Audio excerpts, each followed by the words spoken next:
إذا جاءك المنافقون قالوا نشهد إنك لرسول الله والله يعلم إنك لرسوله والله يشهد إن المنافقين لكاذبون اتخذوا أيمانهم جنة فصدوا عن سبيل الله إنهم ساء ما كانوا يعملون ذلك بأنهم آمنوا ثم كفروا فطبع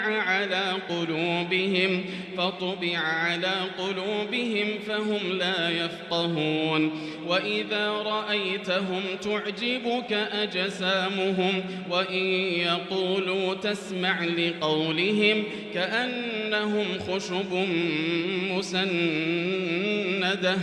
كأنهم خشب مسندة يحسبون كل صيحة عليهم هم العدو فاحذرهم قاتلهم الله أنى يؤفكون وإذا قيل لهم تعالوا يستغفر لكم رسول الله لووا رؤوسهم ورأيتهم يصدون وهم مستكبرون سواء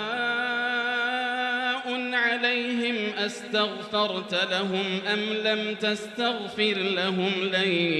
يغفر الله لهم إن الله لا يهدي القوم الفاسقين هم الذين يقولون لا تنفقوا على من عند رسول الله حتى ينفضوا ولله خزائن السماوات والأرض ولكن المنافقين لا يفقهون يقولون لئن رجعنا إلى المدينة ليخرجن الأعز منها الأذل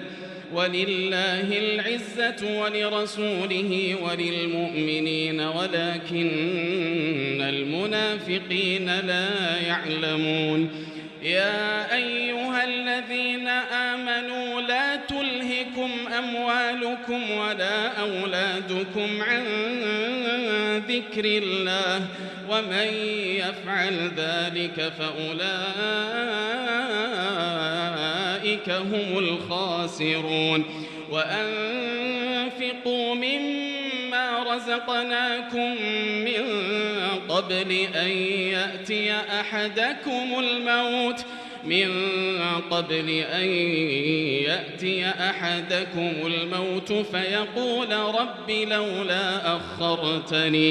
فيقول رب لولا أخرتني إلى أجل